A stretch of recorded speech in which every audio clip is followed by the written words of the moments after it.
খুঁজে পাওয়া যাচ্ছে না এনসিপির জনপ্রিয় তিন নেতাকে। গত 2 দিন ধরে পালাতক আছেন নাহিদ, হাসনাত এবং সার্জিস আলম। হঠাৎ করেই ভয়ানক তথ্য ফাঁস। তাহলে কি হতে যাচ্ছে? কিরে হাসনাত জলহস্তি, কিরে নাহিদ পেটকা, কিরে টুকাই আসিফ, কিরে হিজবুতি মাহফুজ, কিরে জমিদারের নাতি সার্জিস আলম, ভয় পাচ্ছিস?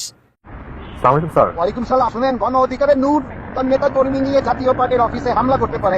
আপনারা সবাই ওইখানে যান, টার্গেট রাখবেন নূরকে, গণহারে লাঠি চার্জ করবেন। সমন্বয়কদের খুঁজে পাওয়া যাচ্ছে না। প্রিয় দর্শক শ্রোতা মণ্ডলী, সমন্বয়করা কোথায় পালিয়ে গেল? হঠাৎ করেই বিপ্লব ভাই কিছু গুরুত্বপূর্ণ তথ্য দিয়েছে। ভিডিওর বিশেষ অংশগুলো শুরুতে দেখেছেন এবং স্বরাষ্ট্র উপদেষ্টা জাহাঙ্গীর আলম তার একটা গোপন কল রেকর্ড, নতুন আরো একটা গোপন কল রেকর্ড ফাঁস হয়েছে। কি বলছেন তিনি, তার কথাগুলো আমরা শুনবো। আশা করছি আপনারা পুরো বিস্তারিত ভিডিওটা দেখবেন এবং ভিডিও শেষে আপনাদের মূল্যবান মতামত কমেন্টে জানাবেন। চলেন আমরা দেখে আসি এই সমন্বয় হাসনাত আব্দুল্লাহ সার্জিস আলমরা হঠাৎ করে কোথায় উধাও হয়ে গেল। আওয়ামী লীগ ফিরে আসলে তারা কেউ রক্ষা পাবে না, সবার মধ্যেই একটা আতঙ্ক দেখা যায়।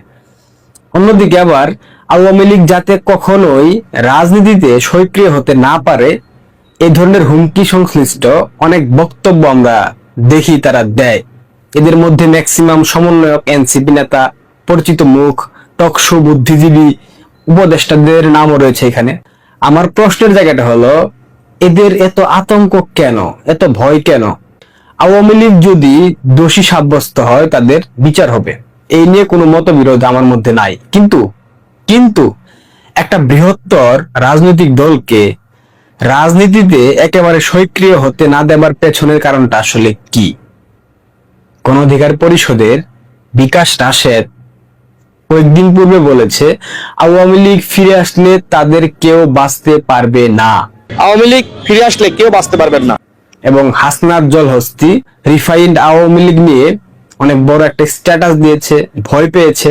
এবং পেটকা নাহিদ, সেও বলেছে বাংলাদেশে আওয়ামী লীগের নামে, আওয়ামী লীগের মতাদর্শে রাজনীতি করার কোনো প্রকার সুযোগ নেই। এগুলা কিন্তু বলেছে, তাদের মুখের কথা, এগুলা কিন্তু আমার কথা না।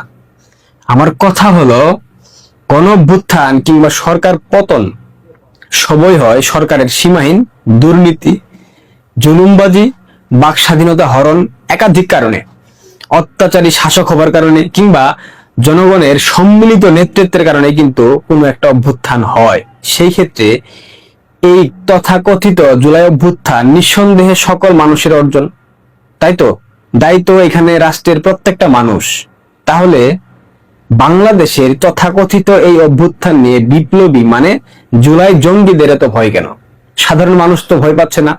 ভয়টা এইখানেই, তারা নিজেরাও জানে যে তারা কোনো না কোনো অপরাধ করেছে।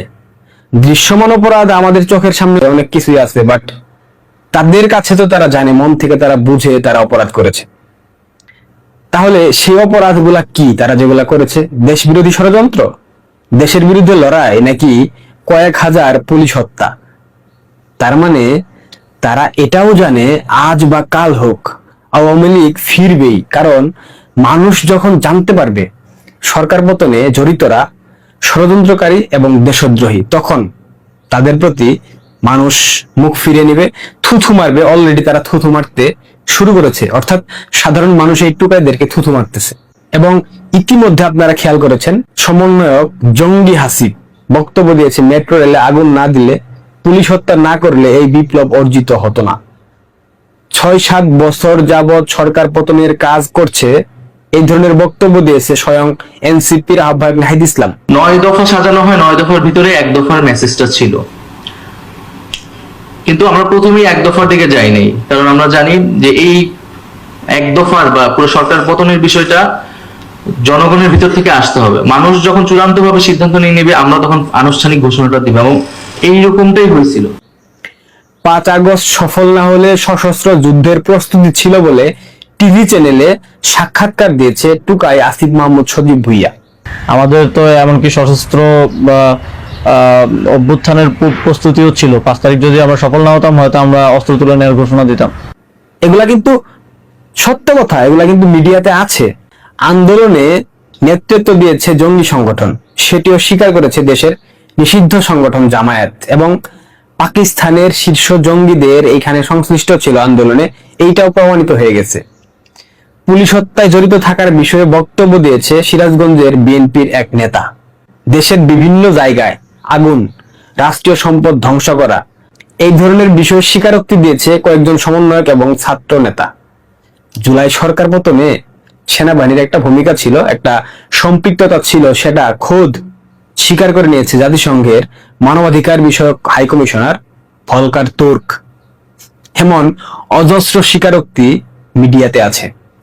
এই তথ্য প্রযুক্তির যুগে এই তথ্যপাত্য, এভিডেন্স, সাক্ষী প্রমাণ ইতিমধ্যে ছড়িয়ে পড়েছে পুরো বিশ্বব্যাপী।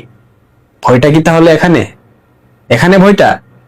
ইয়েস, ভয়টা এখানেই। জুলাই আন্দোলন যদি গণমানুষের আন্দোলনই হতো বা হয়, তাহলে প্রত্যেকটা পক্ষের ভয় পাবার কথা, অর্থাৎ গণমানুষের ভয় পাবার কথা। যারা স্ট্রাইক ছিল, যারা রাস্তায় নেমেছিল, প্রত্যেকেই ভয় পাবে, আতঙ্কিত হবে। তারা এমনটা ভাববে যে আওয়ামী লীগ ফিরে আসলে তাদের খেয়ে ফেলবে, মেরে ফেলবে, ছিঁড়ে ফেলবে, টেনে ফেলবে, যেমনটা জুলাই জঙ্গিরা ভাবছে। যদি তারা আতঙ্কিত না হয়, তাহলে তাদের মধ্যে ফাটল ধরার কোনো প্রশ্ন আসে না। তাদের মধ্যে অলরেডি ফাটল ধরে গেছে, আপনারা জানেন। আপনারা আরেকটা বিষয় খেয়াল করবেন, শুরুর দিকে, প্রথম দিকে ডক্টর ইউনূসের চারপাশে সকল জুলাই স্টেক হোল্ডারদের দেখা গেলেও বর্তমানে সেই সংখ্যাটা কিন্তু ধীরে ধীরে কমতেছে। এমনকি জুলাই আগস্ট আন্দোলনের অসংখ্য মানুষ রাস্তায় নেমে আসলেও সম্প্রতি তাদের যে জুলাই ঘোষণাপত্র প্রকাশ করা হয়েছে সংসদ ভবনের সামনে মানিক মিয়া এভিনিউতে, সেখানে কিন্তু তেমন সাধারণ মানুষের উপস্থিতি আমরা দেখিনি। 5 আগস্ট চিন্তা করেন আর সেই জুলাই ঘোষণাপত্রের দিন চিন্তা করেন, আকাশ পাতাল পার্থক্য। আরেকটা জিনিস, টেলিভিশন, টক শো, পত্র পত্রিকা, সোশ্যাল মিডিয়া, বিভিন্ন প্ল্যাটফর্মে মানুষ কিন্তু এই ছাত্র নেতাদের, এই জুলাই জঙ্গিদেরকে সুযোগ পেলে, সমন্বয়কদেরকে সুযোগ পেলে একদম ধুয়ে মুছে সাফ করে দিচ্ছে। আপনারা জানেন না, এবং আপনারা নিজেরা অনেকেই দিচ্ছেন। তাহলে সরকার পতনের নেতৃত্ব দানকারীরা যদি কোনো অপরাধী না হয়, তাহলে ভয়টা কিসের? কিসের ভয়?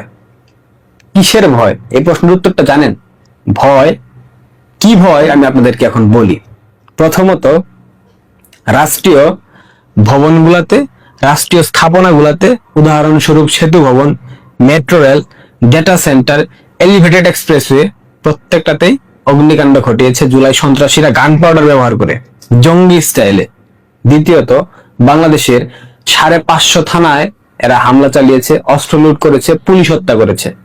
এরপর আওয়ামী লীগের নেতাকর্মীদেরকে গাছে ঝুলিয়ে টানিয়ে হত্যা করেছে। লীগের নেতাকর্মী আমি ধরে নিলাম বাদ, কিন্তু রাষ্ট্রীয় স্থাপনায় ধ্বংস, হামলা চালানো, তারপর পুলিশ হত্যা করা, এগুলার কিন্তু ক্ষমা নাই। সব থেকে বড় যে অপরাধ এই সরকার করেছে, সংবিধান না মেনে সরকার গঠন করা হয়েছে। সুপ্রিম কোর্টের অ্যাপিলেট ডিভিশনের যে রেফারেন্স দেওয়া হয়েছে সেটাও ভুয়া। তৎকালীন সময় প্রধান বিচারপতি সেনাবাহিনীর হেফাজতে ছিল, স্বাক্ষর জাল করে এই সরকার গঠন করা হয়েছে। প্রত্যেকটা প্রক্রিয়ায় ষড়যন্ত্র করেছে জামাত। এগুলা ভয় আছে না? সব বাদ দেন, আপনি সব অপরাধ বাদ দেন, ফেলে দেন, ছুঁড়ে ফেলে দেন, কিন্তু সংবিধান অবমাননা করা, অমান্য করার অপরাধ রাষ্ট্রদ্রোহিতা, রাষ্ট্রদ্রোহিতার অপরাধ মৃত্যুদণ্ড। এটা কি তাদের হবে না? নিশ্চিতভাবে হবে। এই ভয়গুলা থেকে তারা মূলত আওয়ামী লীগের ফোবিয়ায় ভুগে। তারা বুঝে, তারা জানে, তারা মানে, তারা স্বীকার করে মনে প্রাণে, তারা বিশ্বাস করে তারা অন্যায় করেছে, তারা অপরাধ করেছে, এবং এই অপরাধের বিচার হবে। এবং লীগ যদি ফিরে আসে, যে কি বিচার হবে, কি নির্মম হবে বিচার, সেটা তারা বুঝে গিয়েছে। এবং তারা এটাও জানে, তাদের শান্তি কাকা ডক্টর ইউনূস আজকে তাদের পতন হলে, ডক্টর ইউনূস সেফ এক্সিট নিয়ে চলে গেলে, এই জুলাই জঙ্গিদের অবস্থান বাংলাদেশে মাটির সাথে মিশিয়ে ফেলবে বাংলাদেশের মানুষদেরকে, বাংলাদেশের মানুষদেরকে ছিঁড়ে ফিরে খাবে, টেনে হিস্ট্রি মেরে ফেলবে। এটা তারা বুঝে গেছে, জেনে গেছে, এবং তারা যে সেফ এক্সিট পাবে না, এটাও তারা মোটামুটি নিশ্চিত হয়ে গিয়েছে। সেফ এক্সিট পাইলেও ইউনূসের সাথে বুড়াবাট্টা 2-3 জন পেতে পারে, এর বাইরে আর কেউ পাবে না। কিরে ভয় পাচ্ছিস? কিরে হাসনাত জলহস্তি, কিরে নাহিদ পেটকা, কিরে টুকাই আসিফ, কিরে হিজবুতি মাহফুজ, কিরে জমিদারের নাতি সার্জিস আলম, ভয় পাচ্ছিস? ওয়ালাইকুম সালাম। শুনেন, গণ অধিকারের নূর তার নেতা কর্মী নিয়ে জাতীয় পার্টির অফিসে হামলা করতে পারে। আপনারা সবাই ওইখানে যান। টার্গেট রাখবেন নূরকে স্যার। গণহারে লাঠি চার্জ করবেন জি জি স্যার। নূরকে সামনে পেলে আত্মভাঙ্গা দিবেন স্যার এতে পরিস্থিতি ঘোলাটে হতে পারে আমার মনে হচ্ছে। শুনেন এত আশা করছি আপনারা সম্পূর্ণ ভিডিও দেখেছেন এবং এই ভিডিও সম্পর্কে মূল্যবান মতামত কমেন্টে লিখবেন। সমন্বয়ক হাসনাত আব্দুল্লাহ, সার্জিস আলম এবং আরো যারা রয়েছে তাদের আসলে খোঁজ পাওয়া যাচ্ছে না, এটা সত্যি কথা। কই তাদের এখন কিন্তু সেরকম বক্তব্য পাচ্ছি না। আমরা দেখেছি গত কয়েকদিন আগে সার্জিস আলম তিনি চীনে গিয়েছেন এবং চীনে যাওয়ার পর থেকে তিনি সোশ্যাল মিডিয়ায় ব্যাপক পরিমাণে সাড়া জাগিয়েছিলেন এবং ওনার শবনম ফারিয়ার পোস্টে তিনি একটা কমেন্ট করেছিলেন, যে কমেন্টটা সামাজিক যোগাযোগ মাধ্যম তোলপাড় করেছিল। এবং সর্বশেষ আপনারা যেটা দেখলেন, স্বরাষ্ট্র উপদেষ্টা জাহাঙ্গীর আলম তার নামে একটা কল রেকর্ড ফাঁস হয়েছে, যে কল রেকর্ডটা ইতিমধ্যে ভুয়া প্রমাণিত হয়েছে এবং এইরকম কল রেকর্ড চাইলেই এআই দিয়ে তৈরি করা যায়। তবে এইটা আসলে কে করছে, কাহারা করছে, কেনই বা করছে, এইটা আসলে মাথায় আসে না। এত আসলে একটা বাজে কল রেকর্ড মানে কেমনে কি? তো যারা বিশ্বাস করে তারাও আসলে বোকা, যারা তৈরি করে তারা তো আরো মহাবোকা। বা এটা শুনলেই বোঝা যায় যে একটা মিথ্যা ভুয়া কল রেকর্ড। তবে হ্যাঁ, এরকম নির্দেশ আসতে পারে কিনা আপনাদের কাছে কি মনে হয় সেটা অবশ্যই জানাবেন। ধন্যবাদ সকলকে, দেখা হচ্ছে পরবর্তী নতুন কোনো ভিডিওতে।